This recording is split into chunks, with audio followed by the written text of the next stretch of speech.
Hey guys, how's it going? It is your boy, Manga Man Drew, and I'm just here to do my discussion for My Hero Academia Manga Chapter 361, and pretty much what I'm going to be doing in this video is just going over a few things that I wanted to go in a little bit more detail after the chapter came out, particularly when it comes to what's going on with Tenko, as well as what's going on with Tamaki, and more or less dissect exactly what he potentially ate and how crazy and wild it is, as well as go over some slight differences between the official and unofficial translations. So let's start going over a few of the differences between the translations, because from what I can see that there are only two differences and that they can be somewhat major when it comes to their interpretations. For instance, the first major difference in this chapter comes from when Shigaraki is explaining what's going on with Tenko, and how in the unofficial translation he talks about how his body is complete,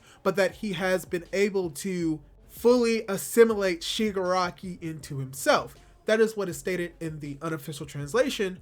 But in the official translation, he actually says that when it comes to his body, that it is perfect, and that it's the perfect unification of Tomura Shigaraki and me, or so I thought. And this brings in some idea of what is going on with Shigaraki at this moment. And I'm going to be referring to him as Shigaraki because that's kind of what he is supposed to be representing.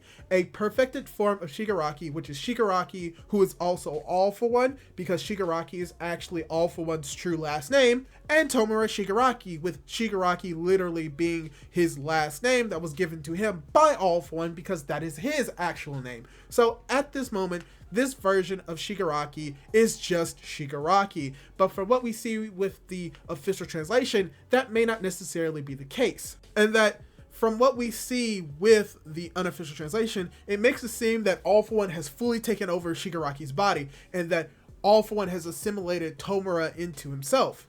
But we know that that's not necessarily the case, because All For One himself stated that what is going on is that they're creating a brand new person. And from what we've seen with the story so far, that is the case because of how this individual that I'm calling Shigaraki demonstrates both All For One and Tomura's personalities within him. But now we're seeing that there's a third personality in the mix via Tenko. But in the official translation, it brings up this idea that Tomura Shigaraki has become a part of Shigaraki, but that this individual is also referring to himself as me, which would make you think that he's referring to himself as All For One, which wouldn't make sense with the idea of this being a completely new individual being Shigaraki. So there is some confusion with this line, but because he says me instead of All For One, this could imply that All For One is speaking at this moment, and that All For One is actually taking over Shigaraki's body.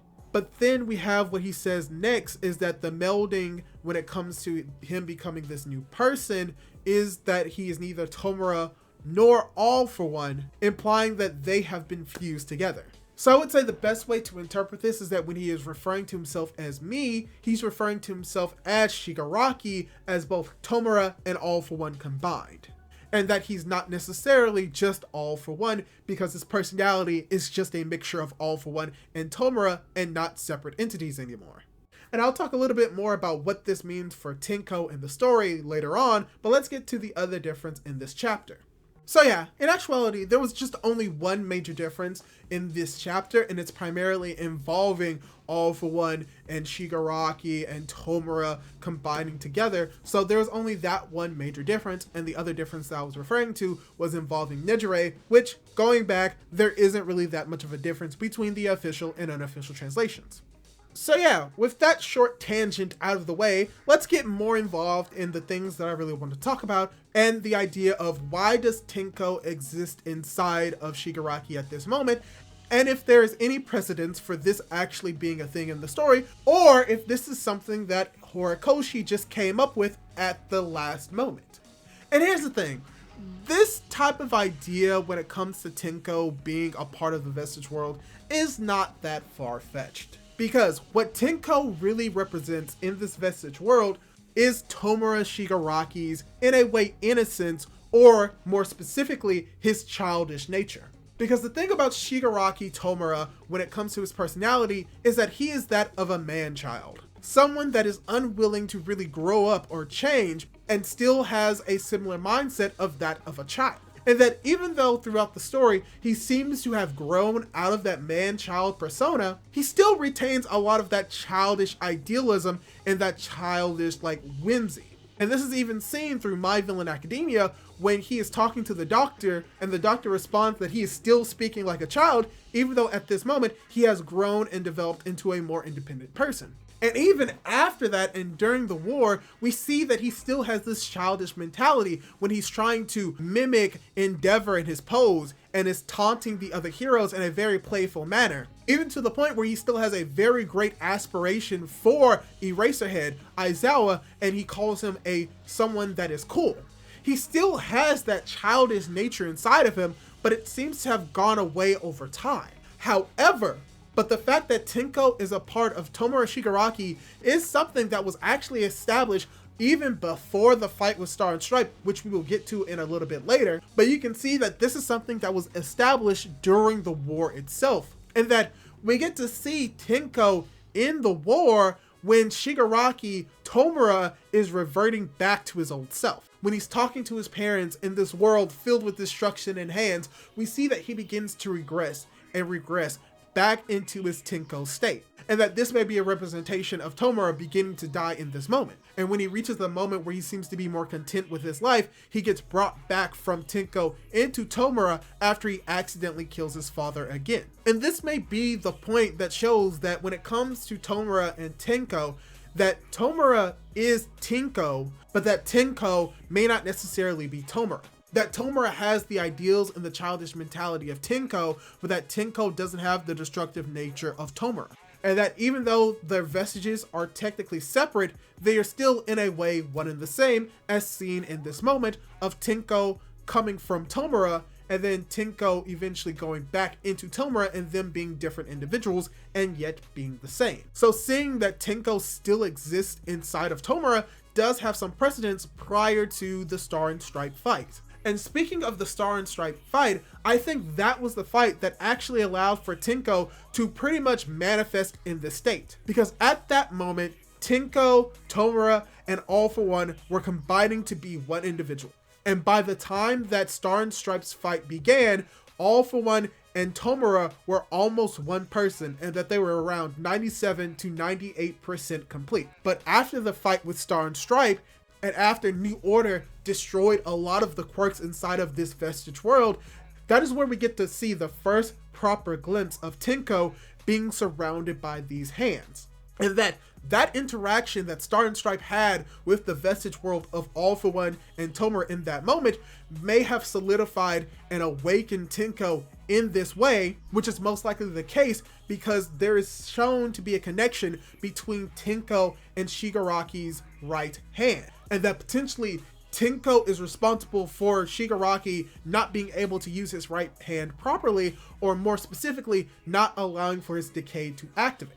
And that Tenko may actually be the vestige of decay, and that instead of it being Shigaraki Tomura, it's actually Tenko. And because of the fight with Star and Stripe, Tenko has become to be more independent and is unable to fuse with All For One as well as Tomura, becoming his own entity. And that this is going to be the way that Deku is going to save Shigaraki, not through Tomura, but through Tenko. And that by him saving Tenko, he may indirectly help save Tomura, either defuse from All For One or have All For One's personality be overwritten by Tomura, and this leads to Tomura taking over and potentially in a way stopping All For One in the place of Deku. So I think that this really shows how important the Star and Stripe fight was to this story, because Star and Stripe may be the reasoning why Tenko was able to awaken, which would be the reason why Deku will be able to save Tomura Shigaraki or Tenko Shigaraki.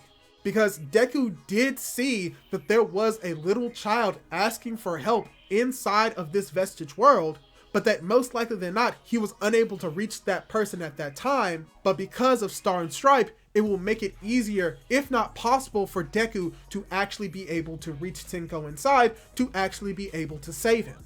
So if anything, this just really shows the importance of Star and Stripe in the story, and that she does have some consequences in this story. The only difference is that they are more positive than they are negative. So yeah, now that we've gotten pretty much more of the serious discussion out of the way, let's get to the more fun discussion, which is going to pertain to Tamaki. Let's talk about everything that Tamaki ate and how messed up some of these things that he ate are. Because we now have like a sort of list of everything that he ate in that combination of his like amorphous gun cannon. And there's some interesting stuff that he ate, and let's discuss how the heck he was able to get a hold of all of this stuff, because it could be very interesting and very crazy for what he ate. So yeah, here's a list of everything that Tamaki ate, and one of the things that he ate that I thought was very shocking, but in reality is not that much shocking, is actually that he ate a zebra tarantula. So unfortunately, he didn't eat an actual zebra, which I'm a little bit saddened by that, but this makes a lot more sense. The fact that he ate a spider and that this is something that would be more available in Japan than a literal live zebra. And this goes for pretty much the next few things on the list. Dragon fruit, that seems like something that they would have in Japan. Spider crabs, something else they may have had in Japan that they've imported from other places. That makes sense. Even though that there is an embargo on it, they probably had some stored up somewhere in Japan, or they may find them in Japan's area. Sika deer, that one's a little bit more interesting, because if I remember what Sika deer are, they're like the deer that you would find in Nara, I believe, and they are seen to be like very protected, and like people probably wouldn't want to hurt them. And the fact that Tamaki ate one is a little bit weird, because, you know, he's in Japan and I'm pretty sure those are the exact same deer. But yeah, he ate deer. Japanese chestnut, that makes sense. There are a few things that we really can't tell what he ate. He ate like a mussel of something, Taiwan something, a moso. He ate a spiny something. He had something peanut. Something interesting that he ate was an American alligator and a brown bear. I don't know the legality of a brown bear in Japan, but here's the thing. Where did they get an American alligator? I mean, sure, they probably had it in a local zoo, but it's wild to think that Tamaki ate an American alligator. If anything, what's wilder isn't the fact that it's an alligator, it is specifically an American alligator. And yeah, I think Japan may have brown bears potentially, but I cannot say that for certain. But probably the worst thing that Tamaki ate is a green sea turtle. Yeah. I'm pretty sure those things are endangered, and the fact that he ate an endangered animal is very suspicious, very sad. Horikoshi, why would you have your character literally eat a animal that is going extinct?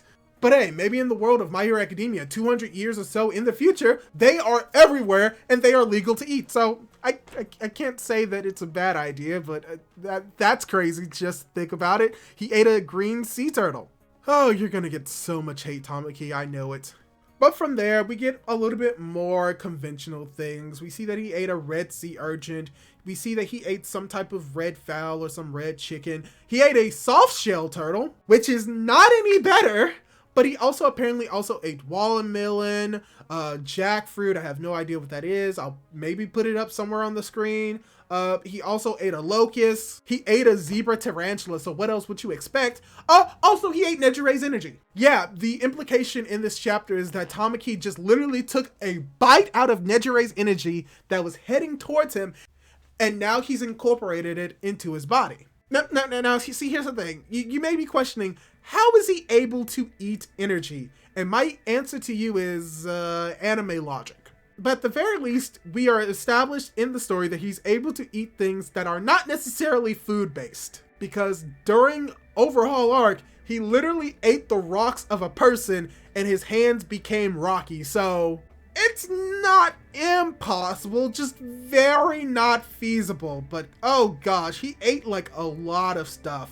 And this is the only stuff that we know that he ate from what was revealed in this chapter. He could have ate even more stuff, we just don't know for certain. Actually, we do know for certain, because we literally know that he had scorpion and octopus, and neither of those are at the very least apparently listed on what makes up that arm cannon. So yeah, in this chapter it is confirmed that Tamaki's ability is extremely broken, because it is only limited to what he can actually, and what he can eat is apparently a lot, and what he can do with it is apparently anything.